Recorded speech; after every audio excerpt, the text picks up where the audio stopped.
Seja bem-vindo a mais uma videoaula. Que a graça e a paz do Senhor Jesus esteja com você. Hoje estudaremos os seguintes temas: a Santa Ceia e o lava-pés. Quando o povo de Deus estava no Egito, sofrendo como escravo, o Senhor os visitou e, por meio de Moisés, o libertou da escravidão do Egito. Para celebrar e para manter sempre vivo em sua mente esse grande livramento, o Senhor instituiu uma cerimônia chamada Páscoa. Essa palavra vem do hebraico Pesach, que significa passagem, ou seja, uma lembrança da passagem da condição de escravos para livres. Quando Jesus instituiu sua igreja, substituiu a Páscoa pela Santa Ceia. A Páscoa recordava o livramento da escravidão no Egito, mas agora, através do seu sacrifício, libertaria a humanidade de um cativeiro muito maior, o cativeiro do pecado. Por isso, encontramos na palavra de Deus, registrada pelo evangelista Lucas, a transição de uma instituição para a outra. E chegada a hora, pôs-se à mesa e com ele os 12 apóstolos. E disse-lhes: Desejei muito comer convosco esta Páscoa, antes que padeça. Porque vos digo que não a comerei mais até que ela se cumpra no reino de Deus. E tomando o cálice, e havendo dado graças, disse: Tomai-o e reparti-o entre vós, porque vos digo que já não beberei do fruto da vide, até que venha o reino de Deus. E tomando o pão, e havendo dado graças, partiu e deu-lhe, dizendo: Isto é o meu corpo, que por vós é dado. Fazei isso em memória de mim. Semelhantemente, tomou o cálice, dizendo: Este cálice é o novo testamento no meu sangue, que é derramado por vós. Lucas 22, 14 a 20. A partir desse momento, a Igreja do Senhor deveria celebrar a Santa Ceia em memória do sacrifício de Jesus para nos salvar. Antes de continuar com o assunto, explicaremos mais algumas coisas importantes sobre a Santa Ceia do Senhor. Vamos entrar em um assunto ligado à Santa Ceia e que é considerado pela Igreja como a cerimônia de preparação para a mesma, que é chamada o lava-pés. Vós me chamais Mestre e Senhor, e dizeis bem, porque eu o sou. Ora, se eu, Senhor e Mestre, vos lavei os pés, vós deveis também lavar os pés uns aos outros, porque eu vos dei o exemplo, para que, como eu vos fiz, façais vós também. João 13, 13 a 15. Qual o seu significado? Compreenderemos logo a seguir. Esta ordenança é o preparo designado por Cristo para o serviço sacramental. Enquanto o orgulho, desinteligência e luta por superioridade foram nutridos, o coração não pode entrar em associação com Cristo.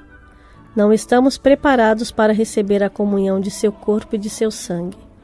Por isso, Jesus indicou que se observasse primeiramente a comemoração de sua humilhação. E enviou 2 dos seus discípulos, e disse-lhes: Ide à cidade, e um homem que leva um cântaro de água vos encontrará. Segui-o. E onde quer que entrar, dizei ao senhor da casa: O mestre diz: Onde está o aposento em que hei de comer a Páscoa com os meus discípulos? E ele vos mostrará um grande cenáculo mobiliado e preparado. Preparai-a ali.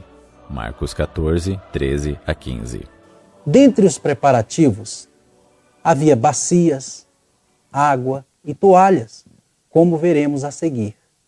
Jesus, sabendo que o Pai tinha depositado nas suas mãos todas as coisas, e que havia saído de Deus e que ia para Deus, levantou-se da ceia, tirou as vestes e, tomando uma toalha, cingiu-se. Depois, pôs água numa bacia e começou a lavar os pés aos discípulos e a enxugar-lhes com a toalha que estava cingido.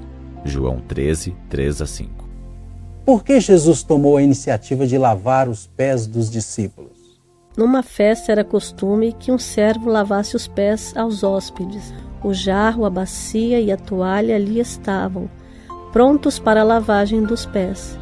Não havia nenhum servo presente, porém, e cabia aos discípulos fazer isso. Mas cada um deles, cedendo ao orgulho ferido, resolveu não desempenhar a parte de servo. Todos manifestaram total desinteresse, parecendo inconscientes de haver qualquer coisa para fazerem. Por seu silêncio, recusavam-se a humilhar-se.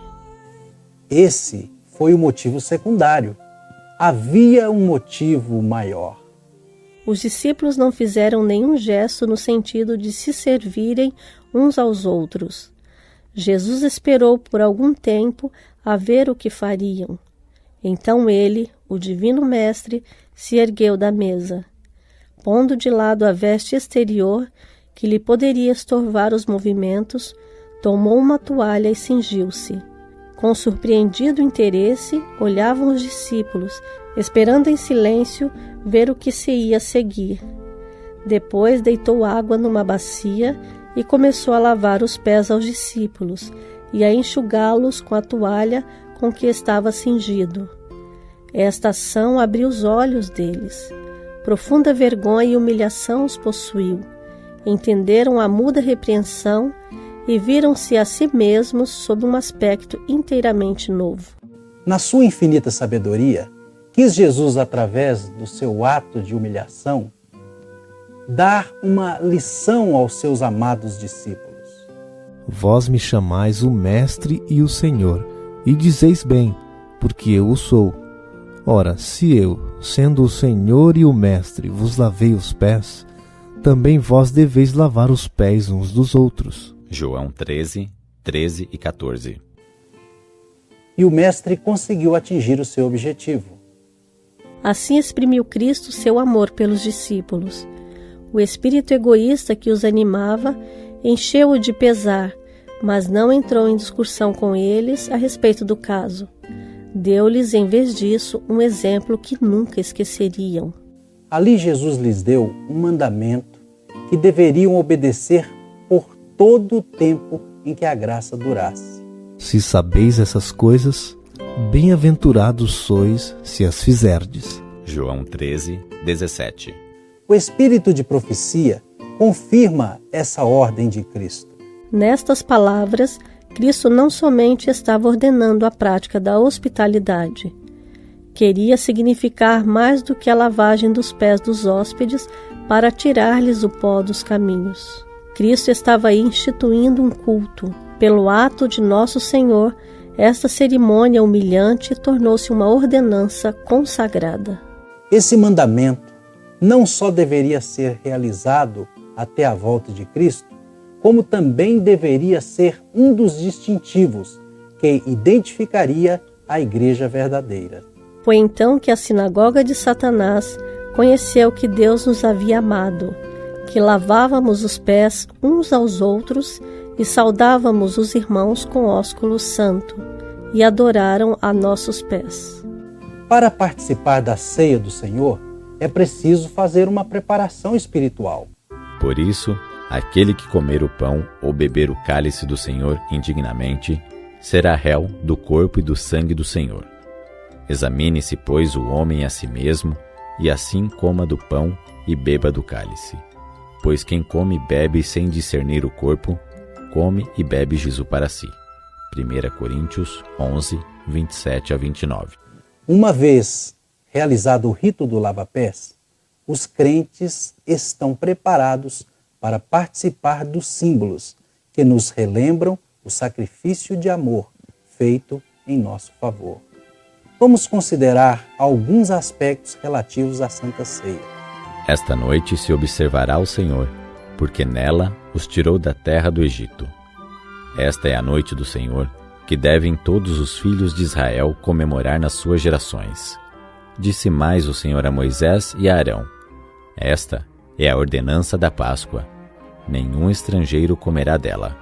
Porém, todo escravo comprado por dinheiro, depois de o teres circuncidado, comerá dela. Êxodo capítulo 12, 43 a 44. Uma vez que na cerimônia da Páscoa só podiam tomar parte aqueles que fossem circuncidados, ou seja, pertencentes ao povo de Deus, a Santa Ceia, que a substituiu, também deve ser tomada apenas por aqueles que pertencem à Igreja. Os símbolos usados na ceia são cheios de significado.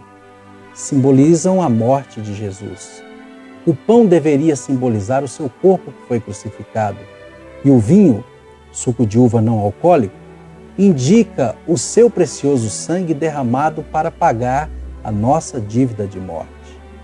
O pão deve ser sem fermento, pois nesse caso o fermento simboliza o pecado, e Jesus não cometeu pecado.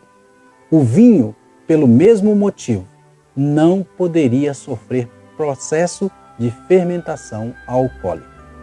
Porque não temos sumo sacerdote que não possa compadecer-se das nossas fraquezas. Antes, foi ele tentado em todas as coisas, à nossa semelhança, mas sem pecado. Hebreus 4:15. Nesta videoaula, aprendemos que a Santa Ceia substituiu a Páscoa. E os símbolos da Santa Ceia relembram o seu corpo que levou nossos pecados e o seu precioso sangue derramado para a remissão dos mesmos.